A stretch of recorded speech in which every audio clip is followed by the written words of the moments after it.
Get ready to listen, learn, and earn CE hours. This podcast features content from an accredited CE activity provided by Calibri Healthcare. Visit elitelearning.com/podcasts for accreditation and disclosure statements and instructions on how you may be able to earn CE credits. There's a bit of time, and usually the incubation here is 1 to 2 weeks. So that is a little bit of a challenge when you hear about travel bans, things like that, because actually that incubation period, the time from when you're exposed to the time when you potentially have symptoms and become infectious, can actually range all the way out to 21 days to 3 weeks. Hello and welcome. I'm Dr. Deborah Martin with Elite Learning. Our topic for this podcast is monkeypox. We've seen the headlines about the disease, and we will be hearing from an expert in infectious diseases, Dr. Daniel Griffin. He is a physician scientist, board certified in internal medicine and infectious diseases with expertise in global health, tropical medicine, parasitology, and virology. He is an active clinician with international speaking engagements and lecturing for multiple organizations. He's also one of the co-hosts of 2 popular podcasts that are recorded on a weekly basis. In addition, he's one of the authors of Parasitic Diseases that is now in its 7th edition, with thousands of copies distributed to over 100 countries throughout the world. Now let's hear from Dr. Griffin. And knowing Dr. Griffin, he likes to start with objectives. Okay, perfect. Well, thank you again for that introduction. We're now up to 3 podcasts. We even added another, the Infectious Disease Puscast, which is sort of right in line with what we're going to talk about today. Sort of stretching that and talking a bit about things that cause pus. So I have 5 objectives today, 5 because that's the number of fingers, and then we're going to run out. But I think that these are really important and very timely. So we're going to be talking today about monkeypox. So first objective, I want everyone who listens to this at the end to take away the ability to describe the clinical presentation. What should alert the clinician to the possibility that a person might have monkeypox? And as we have this conversation, I'm hoping people walk away saying, oh, okay, I need to be a little bit broader in what I'm thinking about. Number 2, I want everyone to be able to protect themselves and their staff when encountering a suspected case of monkeypox. So we're going to be talking a bit about how things might be transmitted. I'm going to be talking about it in very plain language. I don't want us to run into any of the issues with language that really caused a problem for us with the COVID-19 pandemic. And number 3, now that you've suspected it, I want people to walk away actually feeling comfortable managing a patient with suspected and then possibly later confirmed monkeypox. Number 4, I hope people are going to be able to understand and remember and even recall the available tools, including vaccination and the management of monkeypox outbreaks. So not just even managing that one person, but managing this in the context of a public health challenge. And number 5, and this is really going to tie up with everything else, I want people to understand the routes of transmission, as well as the incubation period, and to identify other at-risk individuals. So we've got that person in front of us that we're concerned about, but who else should we be concerned about as well? Great. Sounds like we have a good podcast happening here. So thank you, Dr. Griffin, for being with us. All right. So where should we start? Should we start with the basics, the virology? I think the basics is a great place to start. Okay. And I think the basics is important here. We've all been dealing with an RNA virus for quite a while, and now things are about to change. The monkeypox virus that causes the disease makes it easy. The monkeypox virus causes monkeypox. So a little straightforward here.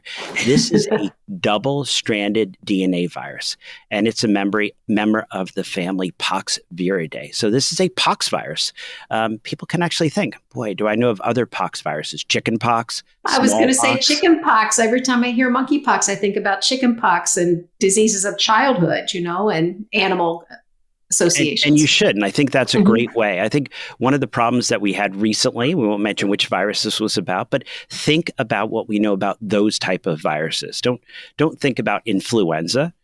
Think about chickenpox. Think about the other pox viruses. That's going to really give us a sense of how this presents and how it spreads. The other thing I think right in there is this is a DNA virus. So when we're going to be doing molecular testing, when we're going to be doing amplification, we're looking for DNA, not RNA. So just think about that. DNA, just like us. The other, I think this is really important in the virology, and this is going to become important as we go forward. There's really two distinct clades, two distinct types of poxviridae, of chickenpox virus here. One is the more virulent, the Congo Basin clade. This is Central African. This has a mortality perhaps as high as 10%. And then there's the West African clade, that which we have historically seen in Nigeria, Ghana, in that region, with historically a lower associated mortality. So really want to be keeping in mind, these really are two somewhat separate types of monkeypox.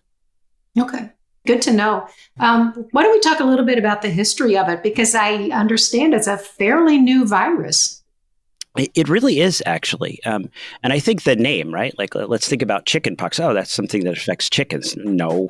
I think we have a little bit of a challenge here with the name monkeypox, which really tells us a lot about the history of how this was identified. This was first identified in Copenhagen, Denmark, in monkeys in 1958. And there was actually a colony of research monkeys. These were crab-eating macaque monkeys. That's initially where it was identified. But it's a bit of a misnomer because we do not think this is mainly an infection of monkeys. We think the reservoir is mainly rodents, not monkeys. So think of it as rodent pox, not quite as catchy. But it wasn't until 1970, in the 1970s, that we began to identify this in humans. And actually hundreds of cases in humans started to be identified after 1970. And sort of take this from up above, where were those cases? Central and Western Africa. And occasionally we've actually had some outbreaks outside of Africa, including here in the United States. I read about that. In fact, as I was preparing for this podcast, I read an opinion piece on NPR about the media coverage surrounding monkeypox and how it demonstrates systemic, either implicit or even explicit biases. And that the first outbreak outside of Africa was actually in 2003 in the United States, in the Midwest. I would say. And that outbreak resulted in more than 70 cases. As you talked about, there were a number of outbreaks. But even with that, all of the stock photos that we're seeing now that are associated with the headlines are of Black arms and Black faces. So why is that? And are we associating this disease with a country inappropriately? Yeah, I think that's a big challenge. And I have noticed that also. Why aren't we seeing stock photos of white Midwesterners with the monkeypox lesions? Because, we had 70 of them. We had 70 of them. Yeah. And so those lesions are out there. Those people are out there. And I do worry about that. And I think this is a really important comment to make at this point. This is not like Ebola. This is not something that is restricted to Africa that we're thinking we're going to contain in Africa, as we'll talk more and more. This is a virus that we're realizing has actually left Africa. It's present in Europe. It's present in the United States. If anything, we're beginning to realize we probably did not recognize this for a while. And we'll talk a little bit, hopefully at the end, why we didn't recognize it and hopefully remedy that. But this is not something we're trying to contain in Nigeria. It's not something we're trying to contain in the Congo or Ghana. It's something that is present in Europe. We're beginning to really confirm the idea that there may have even been a couple introductions historically. It was not just one person coming from Africa introducing it. This is not, I would say, an African disease. This is a disease that may have originated there, but it's actually something that I think as we go forward and we keep identifying, recognizing more and more cases, this is something that people need to see photos of on white skin, on non-Black skin, because if you're only thinking in your head of black skin with these lesions, you're going to miss cases. You're going to probably keep missing the cases that we're beginning to realize we've been missing for a while. So hopefully we're going to remedy that. This is a podcast, so we won't have pictures of skin to show you, but we'll be talking a bit about, what those lesions look like, where to look for those lesions, and they're not just on black skin. Great. Thank you. Yeah, in fact, I want to say when we talk about transmission, the cases that were in the Illinois were actually because of prairie dogs. Yes. Which is fascinating to me that they were infected, and so they infected humans, and then human contact with other humans that had the disease, and that was the mode of transmission for that outbreak. Yeah, we think going back to that outbreak that it wasn't actually even a human being bringing it into the United States. It was actually part of the exotic pet trade. It was actually a pouched animal that was brought over as part of that pet trade and actually ended up getting into the prairie dogs. I don't know if people are familiar with prairie dogs, but having lived 20 years out west, whenever I would go for a jog, where I would run was actually through where there were all these prairie dogs. And, I thought they were going to trip me, but I was also worried that they might give me some horrible disease. But yeah, we really think the reservoir is probably in rodents. And that's a bit of a concern. We don't really know right now. We don't have a lot of great surveillance to know. Is it already in rodents here in the United States? Are we just seeing cases here and there?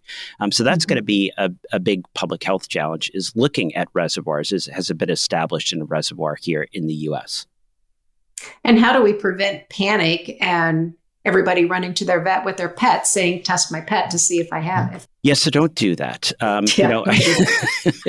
do not need to run to your vet. And I don't even think they would really know how to test them, in all honesty. But let's talk a bit about the transmission. Yes. Because we are going to be hearing more and more about monkeypox. More and more cases are going to be recognized. But one of the comments I've made early on is this is not really a pathogen with pandemic potential. We're going to see cases. We're going to recognize more and more cases. There probably are a lot of cases already here that we just haven't recognized. But let's talk about transmission, because that's really key in what gives something pandemic potential. So the main way that we're seeing transmission, the main way we've seen transmission historically, is through broken skin.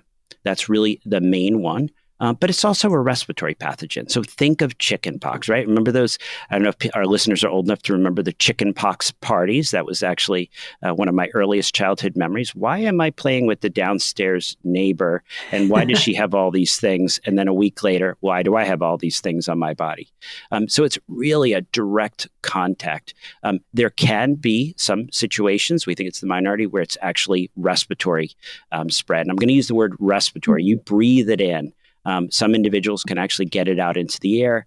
Some individuals can breathe it in. But also you can have transmission through mucous membranes. So some populations, if you have an individual who's infected and you have that close contact, think of those mucous membranes that might be involved. And actually that might also help our clinicians thinking about where to look for some of these lesions. But we really think, and historically, it's mainly through close contact. Maybe our listeners are familiar with the reproductive number, but the reproductive number is usually very low. This isn't something that we usually see associated with exponential growth. So we are thinking we will see a number of cases. We're thinking this is an important pathogen to focus on, but we're not predicting a pandemic. Well, that's good news after the last couple of years that we've had. It's good to know you're not expecting a pandemic on this. Well, I think the next show we get into incubation, because I think this is important, but it's also a bit of a challenge. And I think people are familiar with incubation periods. So you've been exposed, and we've learned that you don't just test the next morning. It's like pregnancy. You don't become pregnant the next morning. There's a bit of time. And usually the incubation here is 1 to 2 weeks. So that is a little bit of a challenge when you hear about travel bans, things like that, because actually that incubation period, the time from when you're exposed to the time when you potentially have symptoms and become infectious, can actually range all the way out to 21 days to 3 weeks. So not really a disease that we're going to do a great job of controlling by taking individuals and locking them away for 21 days, a 21-day quarantine. So the incubation here is important for us to know when we're thinking about how do we step in and limit the spread of this virus. from a public health perspective, thinking about how do we limit it? And 3 weeks is a long time. It really is a long time. Yeah. Why don't we get into some clinical presentation about what we see? Okay. I think that this is going to be really critical because we're going to start with the classic presentation, and then we're going to break away and say, well, what are we actually seeing now? Because what I think allowed a lot of these cases to go undiagnosed is they were not presenting classically. They were presenting in a way that was a bit, well, I'm going to say atypical from what we thought, but we're beginning to realize that the spectrum of disease, the typical monkeypox presentation is a little bit broader than we think about. So this does fall into those pathogens we think of as the presentation of fever with a characteristic rash. And it's going to go through, several different periods that we'll talk about. But I'm going to say right up front, we are seeing a lot of individuals never have that fever. So I think that that's important. We always thought like fever, rash over 90%. That's what we always have been taught, these diffuse eruptions. And so let's go through. So first, there's an invasion period that we typically talk about where a person has fever, perhaps headache, myalgias, fatigue, and swelling of lymph nodes. And that's before the rash shows up? So that is before the rash. That is this invasion, this sort of early phase prior to the skin eruption phase. Okay. And I think what's a little tricky here is we're not always getting, and a large number of the cases that are currently being identified do not have that fever. So people are missing it. They're thinking of other things. We'll go into what are they thinking. And I think some people will get ideas as we talk about where these lesions are forming. So first, there is this classic invasion period that we may not always see: the fever, the headache, the muscle pains, the fatigue, the swelling of lymph nodes. And that's something I want people to remember. That is actually one of the fairly telltale, I'm not going to say unique, but one of the characteristic features of the monkeypox is the swelling of the lymph nodes. Now, this period can last from 0 to 5 days. Typically going to be about 2 to 3. So you have your incubation period of up to 3 weeks, and then almost a week of this phase before you even get the rash. The rash. So you could see the public health challenges here. Mm-hmm. Now, then we move into the skin eruption phase. As we said, this could be 0 to 5, but it may really be typically about 2 or 3 days. And remember, 2 days. A lot of things here are 2 days, 2 days, 2 days. You sort of move through these things. So you usually start off with the macules. And I was talking to a dermatologist today. I'm like, oh, those are small patches, but they're not. They're macules. So when something is a small red area, we call that a macule. And that's usually what we see as the first skin manifestation. You see these small red areas that usually about 2 days of seeing these. And this appears, and I'm going to say classically, we used to say it started on the face and from there would spread to the arms, legs, hands, feet, and it typically can include the palms and soles. But what I am going to point out is a lot of the macules, a lot of the eruptions that we're now seeing are not diffuse, localized maybe to the perianal, localized to the genital area. People can probably guess about what sort of close contact might be involved in those. And also not seeing the characteristic diffuse rash that we typically see developing in about 24 hours with this concentration on the face, arms, and legs. We call a centrifugal distribution. Interesting. And then there's the progression. So now you got these papules start to form. And it's usually by about the 3rd day. So it's a couple days, and then you start to see these raised areas, so papules. And then we see our vesicles, so starting to be the characteristic pox infection. And initially, these vesicles are fluid-filled. So for all the world, you're thinking this could be herpes, this could be chickenpox. There are a couple characteristic things. One is all of these vesicles will be in the same stage of development. So the macules form, the papules form, the vesicles form. Interesting. Because chickenpox is not quite that way, right? Exactly. Yeah. I mean, that's a critical distinction. I want people to think about that, is what's critical about monkeypox is that when you see these vesicles, when you see them later, they're all going to be in just about the same stage of development. Where we think about chickenpox, you'll see some lesions are already healing, some new vesicles are forming. This is going to be all vesicles. And then the next stage, these vesicles are going to fill with pus. They're going to be pustules. And when they all fill with pus, they all fill with pus. So it's really kind of at the same time. So think about fever not all the time. Think about swollen lymph nodes. Think about vesicles now full of pus. And you're going to have to spend a little time to look to see these. And you may not want to spend a lot of time because, as I'm starting to intimate, a lot of the cases we're now seeing, these lesions are in the perianal. They're in the genital area, not a place we want to spend a lot of time looking at necessarily as clinicians. But they're all going to be in the similar stage of development. And then they are going to open. They're going to undergo a scabbing, still infectious at this point until that scab falls off and new skin falls underneath. So we're even introducing another challenge here. During this whole period of time, a person is infectious. Those vesicles, even those scabbed areas, are teeming with virus. So the person is potentially contagious. So we had our potentially 21 days of incubation, and now we have this week or more progression, a 1 to 2 weeks of this infectious eruption phase. So as the clinician and other staff are doing their evaluation of a patient, what kind of PPE should they be using?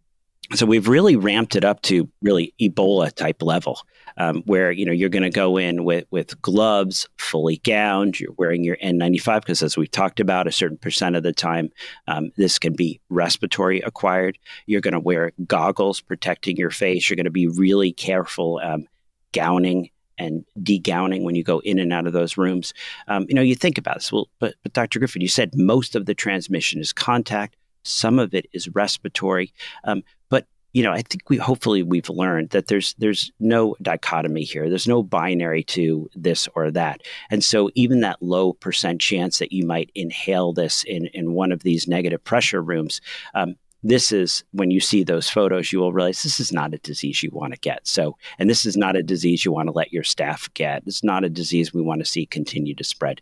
So we're really saying, reach out to your local Department of Health, use full-fledged, high-level personal protective equipment, and then work with them as we get into, what are you going to be doing going forward? But I will sort of continue with this management, the clinical presentation, because there's a few things that I want to point out. So far, I've described, an uncomplicated case, and a lot of these cases, 90% or even more will be self-limited. But some individuals will go on to have complications such as pneumonia. That's when we're worrying more about the respiratory spread. They'll develop problems breathing. They may develop skin superinfections. There may even be abscesses developing, and some of those can actually affect the ability to breathe, to swallow. So there are secondary complications that we should be thinking about. Think about, some of the photos that maybe people have seen. If a lot of these pustules start to coalesce, you can involve so much of the body that it can almost be like treating a burn victim. There could be fluid, electrolyte, thermoregulation challenges. And that's a challenge that not every facility is set up to deal with. Not every organization has a burn unit. So that's something to think about as you do patient management. Yeah. When we're talking about keeping our staff safe, I also wondered about our environmental staff that is in the room cleaning after a patient's been there. Is there anything they need to be doing special? I'm assuming they're wearing PPE as well, but from a cleaning perspective, is there something they should be doing with the environment? Yeah, they have to be treating this, as a potentially, high risk pathogen. So when they go in the room to clean, there's also going to be the whole full disinfection protocol. They're going to be wearing the N95, the gloves, the gown, the eye protection. And you're going to be reaching out to your Department of Health to help coordinate these, because we really do not want to have, and I think sometimes we forget about the cleaning staff. These rooms are potentially, areas that a person can get the infection, and we don't want to see that happen. And then when they get it, there could be this huge incubation. So we really want to try to contain these cases. How about some diagnosis? Okay. Anything special we need to be doing here? Okay. Well, the first thing you want to do is pick up that phone. So the guidance now that we're getting from the CDC, and maybe we need to have a better relationship across the board with our local Department of Health, is when you have a case that you suspect is monkeypox, you want to pick up that phone, because all of what we're going to be doing as far as diagnosis is going to be in coordination with the local Department of Health and then the CDC. So Okay. what are we going to actually do as far as technology? I'll even talk a little bit about the specifics of how we collect specimens, but you're going to get guidance on this. So you reach out, you're in communication with the Department of Health, the CDC is getting involved. As we talked about, this is a DNA virus. So we're going to be doing nucleic acid amplification testing. So we're going to be amplifying up that DNA, and we're going to be looking and seeing, is there monkeypox viral DNA in these samples? You're usually going to be sending a couple dry swabs, but don't worry, you don't have to remember this. You're going to be directed by your local Department of Health. There is also the ability to do serology testing. We can look at IgM and IgG. IgM's coming up a little bit earlier than IgG, maybe about day 5. By about day 8, we might start getting IgG. So a little bit earlier on the IgG than we typically think about, earlier than that 3 weeks. There also are the ability to do biopsies and actually send off biopsies to do immunohistochemistry, EM studies. But the Department of Health will work with you. And really the core of our diagnosis here is our molecular testing, our PCR, nucleic acid amplification testing. Sounds like they're going to be our BFFs, right? They should be. They should be. We need to have better funding and better relationships with our departments of health. So after we've identified and diagnosed this patient, then how do we manage them? Yeah, so I alluded to this a little, but let's go into a little bit of detail. So now you have this person. We have all the infection control, in place. We're keeping ourselves and the staff safe. But what about the patient? We now have confirmed that they have monkeypox. So the mainstay of therapy here is going to be supportive care.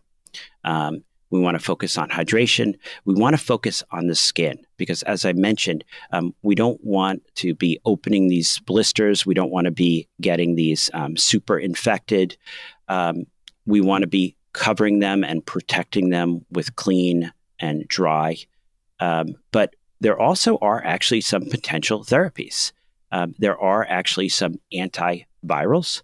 So we'll go through what those are. So there's Tecovir-mat, right? This is another challenge for people too. So Tecovir-mat, right? This is actually a therapeutic that's been developed that interferes with the nucleocapsid. So it actually interferes with that virus being constructed and exiting the cells. We also have brincidofovir, which is actually an analog of cidofovir. So that's going to interfere with our DNA polymerase. There also is vaccine, interesting enough. So we actually have a monkeypox vaccine. There's some data on doing it as a post-exposure vaccination. And there actually are not a lot of doses, but over 1,000 doses of Jynneos. It's a vaccine produced from a modified Vaccinia Ankara Bavarian Nordic. It's an attenuated, non-replicating orthopox virus grown up in chicken embryo fibroblast cells. So we actually have a vaccine for monkeypox. Which is pretty impressive considering the first case was 52 years ago. And it's sort of a neglected disease. So and it is interesting that we've gone ahead and done this. Previously, and people may be aware of this, we think has been protection from smallpox vaccine, that people estimate about an 85% effectiveness of a smallpox vaccine for monkeypox. But it probably is limited in how long that lasts. Because as we had a number of cases here in the US right around 2003. And a number of those individuals had actually been smallpox vaccinated, and we didn't really see any difference as far as presentation, as far as severity with that smallpox vaccine. So it may not last a whole period of time. So we do have a vaccine, and we also have immune globulin. So people are probably familiar with that. So the monoclonal antibodies, the convalescent plasma. So we actually have an immune globulin that we can use as well. So there are some therapeutics. But the mainstay in most of the world really has been historically supportive care. And I think sort of throwing in here. So we had those cases that we talked about here in the US, zero mortality. No one died. So with proper supportive care, people can do quite well. And also, as mentioned, a lot of the cases we're seeing now, and this is sort of an alert to the clinicians, are a few perianal vesicles, maybe some vesicles in the genital area, not this diffuse disease. These individuals you would expect to do well, but you also might miss the diagnosis if you're expecting this huge, dramatic, papular, disseminated rash, which later umbilicates. So what's probably happening, which I think we're realizing now, is we may have been mistaking a lot of these genital eruptions for just some herpes, something like that, not doing molecular testing, not recognizing that this was monkeypox. What should a clinician do if they have been exposed? If you have a physician who didn't realize that this is monkeypox, and so they did not go in with their full PPE and they're doing an exam and they've been exposed, should they isolate? Should they just monitor themselves? What should they do to keep themselves, their family, their staff protected? Yeah, so that is the challenge, because this post-exposure incubation period can be as long as 3 weeks. So you are going to be reaching out to your Department of Health. You're going to be talking to the CDC. We do have the ability to do the post-exposure vaccination with the Jynneos vaccine. But yeah, this is going to actually be a challenge, because can we all these cases, which you've probably been missing, are we really going to be quarantining for 21 days? Probably not, but you're going to be working with your local Department of Health to look at how significant was your exposure, and who might you be potentially exposing should you actually go ahead and actually get this infection. So again, just wearing those gloves, being careful, thinking, having this on your radar, not just sort of writing off some perianal or some genital vesicles to just a herpes virus. Actually, maybe even starting to think in your practice, doing a little more molecular confirmation, and if you're not getting, and this is actually, I will say, part of the protocol, is before you're, going down this road of monkeypox, you're looking for HSV1 and 2, you're looking for varicella zoster virus. If those are not present, if you don't have an explanation, the monkeypox is potentially going to be looked for. And it's interesting. We were talking earlier about that it could be exposure to infected rodent as well as human contact. So the patient themselves may not feel like they were exposed and have no idea that they really were. So they may not present with the history that the clinician is expecting either.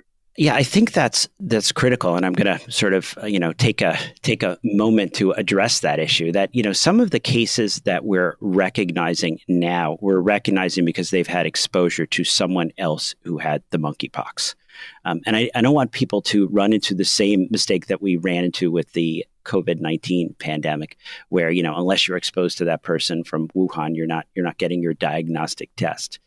So we are identifying 38 countries, more than 940 community-based monkeypox cases. So there really are a number of cases being identified. Some of them are associated with a few different events, where we've, these are gatherings in Antwerp, Belgium, in Madrid, Spain, in the Canary Islands, where we think of those were potentially super spreader events. But we've already identified that there probably were two different types of monkeypox, genetically diverse. So these are not all a single introduction. It looks like there were a couple different introductions that are spreading. So this goes much more with the idea that it's been here, it's been unrecognized. And it's our challenge not just to identify the low-hanging fruit, those obvious exposures, but start looking broader and seeing, how many people actually have monkeypox that we're missing, because we're only looking at people who have that sort of red flag, that association with travel or one of these gatherings. Well, do you have any parting words for us? Well, so many parting words, but I think the biggest thing is, there is this idea that, monkeypox, when you see it, you'll recognize it. But I suspect a lot of us have probably seen, presentations that could be monkeypox. Some people listening may have even missed it, thinking it was something else. So the big thing I want people to take away is that the monkeypox cases we are seeing now are not a black-skinned individual just covered with umbilicated pustules. We are seeing this on white skin, we're seeing it on black skin, we're seeing it on Hispanic skin, we're seeing it on a lot of different skin backgrounds.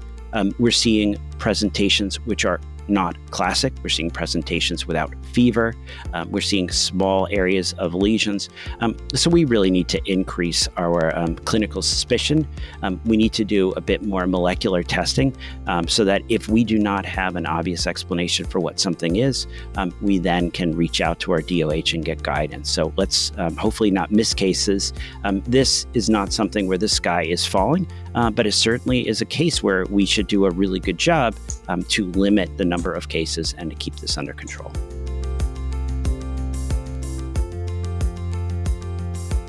Thank you, Dr. Griffin, for the timely discussion related to not only the identification and treatment of monkeypox, but also a bit about its history. The media use of easy-to-find stock photos that would imply it is an African disease also gives us pause as we consider our own implicit biases. Thank you so much for being with us for this episode, always informative, to say the least. And for our listeners, keep your learning going about monkeypox by exploring the references and the resources for this episode in the show notes. And listen a few moments longer to learn how you can obtain CE credit for this podcast. Thank you for listening. This is Deborah Martin with Elite Learning.